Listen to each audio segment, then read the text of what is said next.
Hello, Learning Birds. This is Eric Buffington, and this is our lesson on persuasive essays.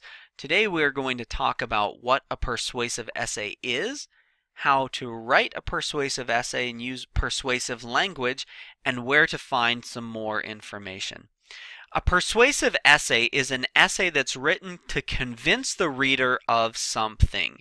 So it's also known as an argumentative essay, and I think the reason for this is that you make a stand and then you argue your point. It's different than an expository essay where you're just presenting information and trying to keep it balanced. In a persuasive essay, you're not trying to present both sides of the argument. You're trying to present your side of the argument and say why you're right. Just like any other essay, I'm going to recommend the 5-paragraph essay, where you have an introduction, supporting details in the body of the essay, and then a conclusion. So in your introduction, you're going to make some kind of attention-getting first sentence. State your thesis, which is the point. What's the point of this? And then support your thesis with pieces of evidence. Those are your supporting detail paragraphs in the body. In the conclusion, you readdress the thesis statement. And basically say, I'm right, and I've just shown you that I'm right. In a persuasive essay, you need to restate that you are correct because of all the information that you've shown, and maybe add something to the thesis, add something that you may not have said during the body or the introduction of the essay. Some notes about persuasive language. Word choice is really important in a persuasive essay. You can say the same exact thing with different words and it's more persuasive. You have to think all the time, think about your audience and trying to convince them of your point.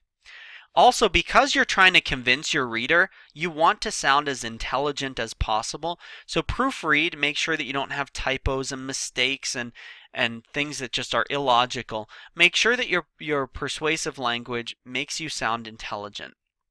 Here's an example of what not to do. Dear Mr. Smith, I've done some amazingly, awesome work for you, so I should have a raise. All right, your BFF, Eric, smiley face. Terrible. This is a very casual tone. Obviously, I'm trying to persuade someone of something, but I'm probably not going to be very effective in this persuasive piece because I'm making up words, I'm misspelling words, I'm using these abbreviated. It's just terrible. And so you have to think about your audience, think about the best way to sound professional and formal if necessary, and avoid basically making yourself sound like an idiot. You want to sound as intelligent as possible. So let's practice. We want a stop sign on Eric Street. That is a sentence. What I want you to do is to pause the recording and try and come up with a better sentence that says basically the same thing. Welcome back, Learning Birds. Hopefully, at this point, you've come up with some better sentences. I'm going to share 3 that I created. Maybe they're the same as what you did. Instead of saying we want a sign on Eric Street, say we need a stop sign on Eric Street. That's more persuasive, isn't it? It's imperative that we have a stop sign on Eric Street. That's another one. The word imperative, again, makes you sound more intelligent, makes you sound like you know what you're saying, but yet it means the same thing, really. But the word choice is going to make you sound intelligent, thus giving credit to what you're saying. For the safety of our children, it's vital that we protect them with the stop sign on Eric Street is going to appeal to the emotions of the people who you're writing to. It's important. So again, there's a couple of examples. I'm sure you were able to come up with some as well. Try and use your language to prove your point, make your statement. Let's do this again. Here's another sentence. Again, we'll pause it and try and come up with a better sentence than this to say the same thing. Welcome back. We're going to look at this sentence. River dolphins are losing their habitat. Would it be better to say river dolphins are endangered? Perhaps that river dolphins are going extinct? Maybe that river dolphins need our help so they can survive. All of those would maybe be a little bit more persuasive. They don't address the habitat, they address the dolphin.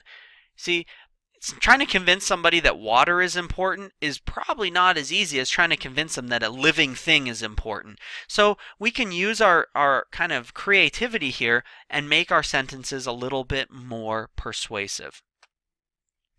References. If you're doing research for a paper, make sure that you've got good sources. If you're referencing your friend's blog or Facebook page, you're probably not going to be as convincing as if you're referencing a university website, things like that. All right.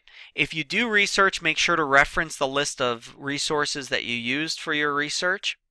And some persuasive pieces do not need research, like asking your boss for a raise. You don't necessarily need research. You wouldn't necessarily need a resource page for every persuasive essay. And here are some helpful resources that you can use. Good luck writing your persuasive essays and have a wonderful day.